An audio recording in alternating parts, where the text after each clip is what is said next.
Who binds us? Bindings mean fetters, or bondages or illusions, which chain men to the cycle of birth and death. Bindings or fetters also mean bondages, the bondage and instigators of the passions, two other names for afflictions. The fetters are the 10 states beginning with greed for the fine material, so called because they fetter aggregates in this life to aggregates of the next, or karma to its fruit, or beings to suffering. For as so long the ones exist, there is no cessation of the others. There are 3 kinds of bindings: the tie of false views of permanent ego, the tie of wrong discipline, or taking hold of the merit accruing from the observance of the rules of morality, and the tie of doubt on correct teachings. In the Nirvana Sutra, the Buddha said, Srotopanado has cut off innumerable illusions. However, the 3 ties are so serious that if he is able to cut off these 3 ties, he can cut off all other ties. Our world is a world of desire. Every living being comes forth from desire and endures as a combination of desires. We are born from the desires of our father and mother. Then, when we emerge into this world, we become infatuated with many things and become ourselves wellsprings of desire. We relish physical comforts and the enjoyments of the senses. Thus, we are strongly attached to the body. But if we consider this attachment, we will see that this is a potential source of sufferings and afflictions, for the body is constantly changing. We wish we could remain alive forever, but moment after moment the body is passing, from youth to old age, from life to death. We may be happy while we are young and strong, but when we contemplate sickness, old age, and the ever-present threat of death, anxiety overwhelms us. Thus, we seek to elude the inevitable by evading the thought of it. The lust for life and the fear of death are forms of attachment. We are also attached to our clothes, our car, our storied houses, and our wealth. Besides, we are also attached to memories concerning the past, or anticipations of the future. According to the Vajra Sutra, the Buddha taught, anything with shape or form is considered a dharma born of conditions. All things born of conditions are like dreams, illusory transformations, bubbles of foam, and shadows. Like dewdrops and lightning, they are false and unreal. By contemplating everything in this way, we will be able to understand the truth, let go of attachments, and put an end to random thoughts. According to the sutra in 42 sections, the Buddha said, My dharma is the mindfulness. That is both mindfulness and no mindfulness. It is the practice that is both practice and non-practice. It is words that are words and non-words. It is cultivation. That is cultivation and non-cultivation. Those who understand are near to it. Those who are confused are far from it indeed. The path of words and language is cut off. It cannot be categorized as a thing. If you are off removed by a hair's breadth, you lose it in an instant. In order to let go and cut off of all affairs, we have no other choice but cultivating on the Buddha's path. According to the Potaliya Sutta, in the middle length discourses of the Buddha, there are 8 things in the Noble One's discipline that lead to the cutting off of affairs. First, with the support of the non-killing of living beings, the killing of living beings is to be abandoned. So it was said, and with reference to what was this said, here a noble disciple considers thus, I am practicing the way to abandoning and cutting off of those fetters because of which I might kill living beings. If I were to kill living beings, I would blame myself for doing so.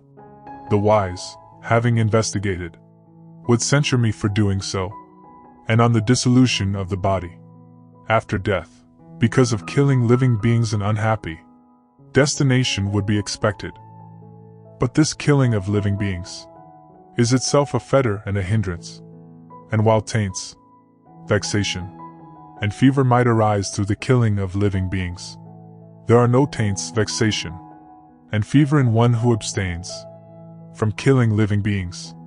So it is with reference to this that it was said, with the support of the non-killing of living beings, the killing of living beings is to be abandoned. Second, with the support of taking only what is given, the taking of what is not given is to be abandoned.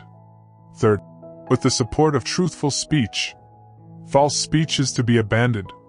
Fourth, with the support of malicious speech, malicious speech is to be abandoned. Fifth, with the support of refraining from rapacious greed, rapacious greed is to be abandoned. Sixth, with the support of refraining from spiteful scolding, spiteful scolding is to be abandoned. Seventh, with the support of refraining from angry despair, angry despair is to be abandoned. Eighth, with the support of non-arrogance, arrogance is to be abandoned. There are also 10 actions of let go and cut off of all affairs, which produce no regrets. They are: first, not killing; second, not stealing; third, not committing sexual misconduct; fourth, not lying; fifth, not telling a fellow Buddhist sins; sixth, not drinking wine; seventh, not praising oneself and discrediting others; eighth, not being mean to other beings; ninth, not being angry; 10th, not defaming the Triratna.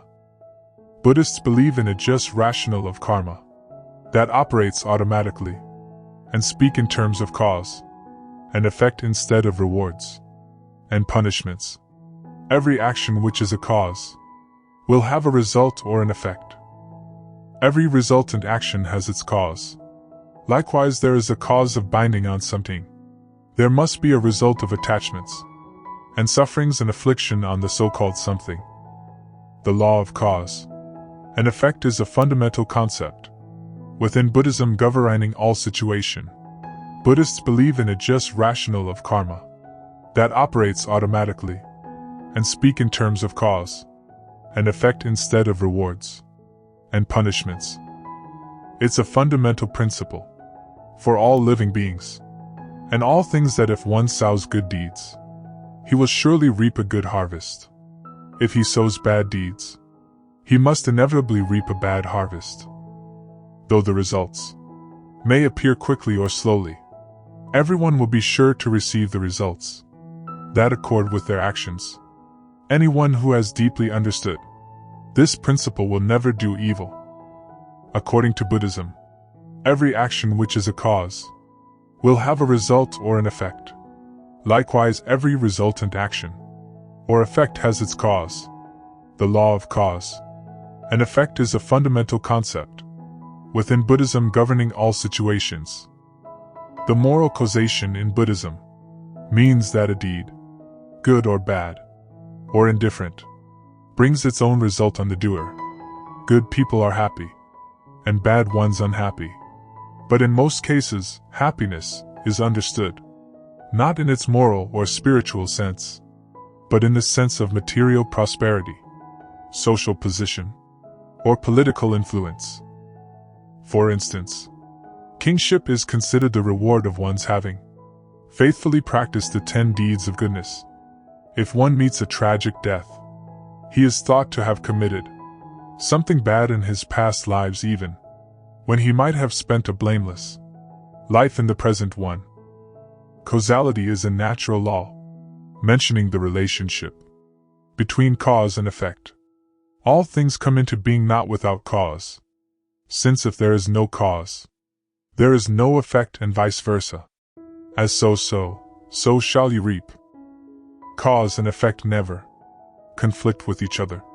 In other words, cause and effect are always consistent with each other. If we want to have beans, we must sow bean seeds. If we want to have oranges, we must sow orange seeds. If wild weeds are planted, then it's unreasonable for one to hope to harvest edible fruits. Likewise, it is impossible for us to plant the cause of bindings to things in life, and wish to reap a result of emancipation. If we really know who binds us, there will be opportunities for us to cultivate to unbind these knots and attachments. Then we will see that to unbind these, and to experience the escape of sufferings and afflictions in order to have peace. Mindfulness and happiness does not mean that we have to be in a place where there is no noise, no trouble, or no hard work.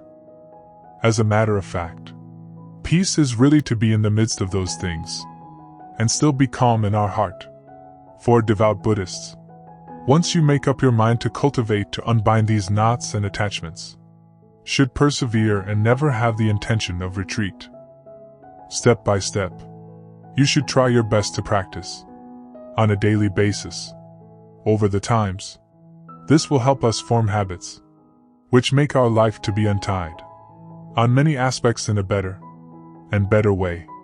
Devout Buddhists should always remember that according to Buddhism, the mind is the root of all dharmas. The mind can give rise to karma. It can also destroy it. If the mind binds us, only it can unbind us, and no one else can do this. In Contemplation of the Mind Sutra, the Buddha taught, "All my tenets are based on the mind. That is the source of all dharmas. The mind has brought about the Buddhas, the heaven, or the hell. It is the main driving force that makes us happy or sorrowful, cheerful or sad, liberated or doomed. Therefore, only our mind can bind us, and only this very mind can unbind us. No one else can do this."